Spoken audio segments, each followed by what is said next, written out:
Dictation अभ्यास के लिए हमारे चैनल को सब्सक्राइब करें। चलिए शुरू करते हैं। गति लेखन संख्या 23 GD बीस्ट रेडी स्टार्ट।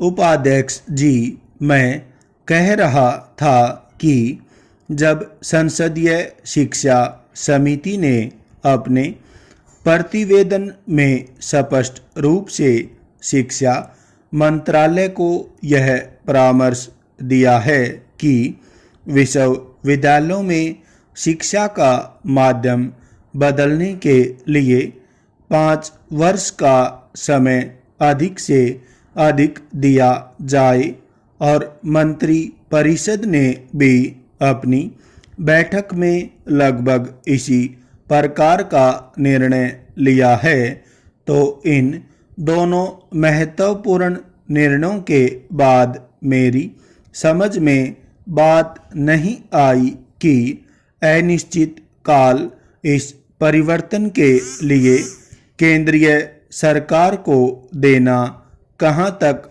बुद्धिमत्तापूर्ण बात होगी। प्रश्नवाचक।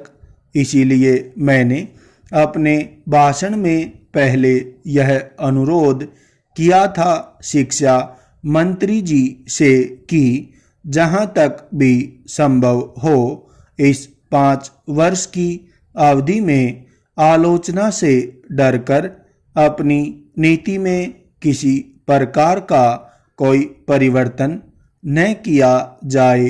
पूर्णविराम। एक दूसरी बात मैं यह कहना चाहता हूँ कि जितने भी हमारे देश के विश्वविद्यालय हैं, जो दक्षिण भारत के विश्वविद्यालय हैं, उनमें उत्तर भारत की भाषाओं के पढ़ाने की कुछ विशेष व्यवस्था होनी चाहिए, और जो उत्तर भारत के विश्वविद्यालय हैं, उनमें दक्षिण भारत की भाषाओं के पढ़ाने की विशेष व्यवस्था होनी चाहिए। पूर्णविराम।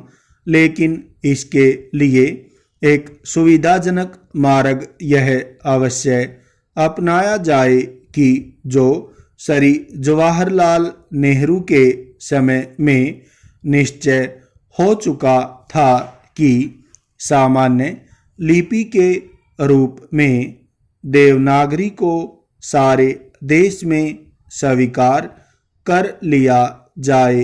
पूर्णविराम।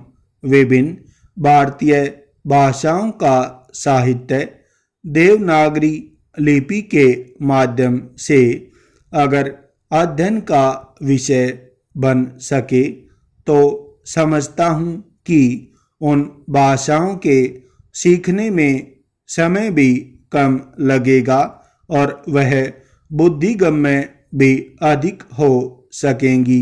पूर्णविराम। तीसरी बात, मैं आश्रम प्रणाली के विश्वविद्यालयों, स्कूलों और कॉलेजों के बारे में विशेष रूप से कहना चाहता हूँ। पूर्णविराम। हमारे पूर्वजों ने शिक्षा को 5 प्रकारों में बांटा है।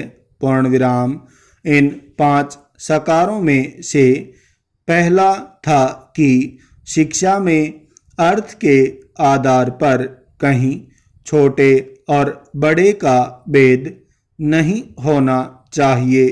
पूर्णविराम।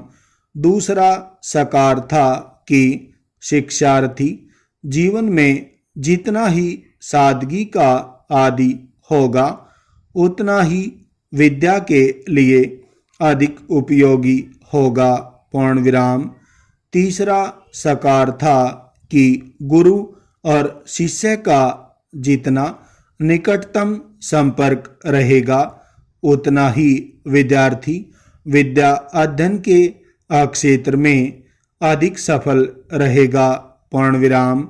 चौथा प्रकार था मस्तिष्क की स्वाधीनता का, और 5वां प्रकार था कि विद्यार्थी अपने जीवन में जितना ही संयम धारण करेगा, उतना ही उसके लिए हितकर होगा। पूर्ण विराम। गुरुकुलों की प्रणाली जो हमारे देश में थी वह उन्हीं सकारों को मूर्त रूप देने के लिए थी। पूर्ण विराम।